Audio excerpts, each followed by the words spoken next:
Hello and welcome. So today's video is going to be all about the Hexham Heads. In 1971, Colin and Leslie Robson, who were aged 9 and 11, dug up two small stone heads in their garden in Hexham, Northumberland.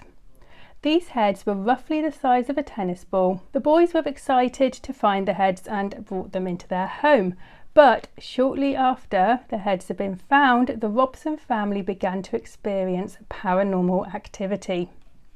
The heads apparently moved on their own when there was no one else in the room, and bottles were also thrown across the room. The Robsons' next door neighbours, the Dodds, also reported strange goings on, with one of the boys' hairs being pulled, and the mother reported seeing a half-man, half-wolf figure leave their home, while the father had seen the creature walk down the stairs. Not wanting to deal with the heads anymore, they were passed on to Anne Ross, who was an expert in Celtic artefacts from the University of Southampton. She said that the heads were important in Celtic religion and they were venerated as a symbol of divinity and the powers of the other world, the very seat of the soil.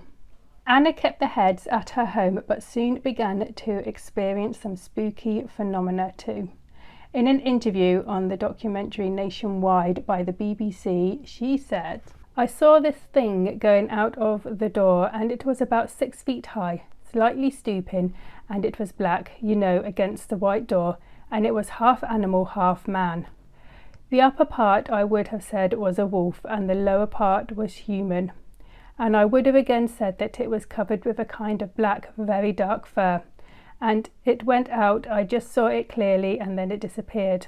And something made me run after it, a thing I wouldn't normally have done, but I felt compelled to run after it. And I got out of bed and I ran, and I could hear it going down the stairs, and it disappeared towards the back of the house, and when I got to the bottom of the stairs I was terrified.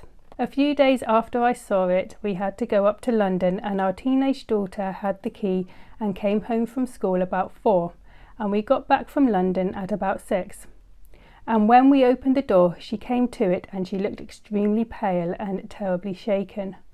Finally, I got it out of her what had happened, and she had opened the front door with a key, and as she opened it, a black thing, which she described as being as near a werewolf as anything she could imagine, had leapt halfway down the stairs and jumped over the banisters and landed with a kind of plop, like padded heavy animal feet, and it had rushed towards the back of the house, and she had felt compelled to follow it, and it disappeared in the music room right at the end of the corridor, and when she got there it had gone, and then she realised she was terrified.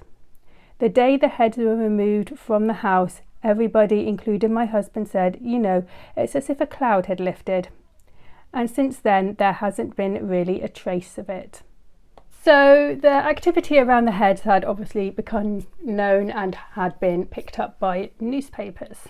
This was when a man called Desmond Craigie came forward and said that he had actually made the heads for his daughter in 1956. He had been living in the Robson home at the time, and he actually made some replicas to prove that he was the one who had made them in the first place. He said of the story around their heads, "I made them about 16 years ago. I made the heads from bits of stone and water simply to amuse my daughter when she was a little girl.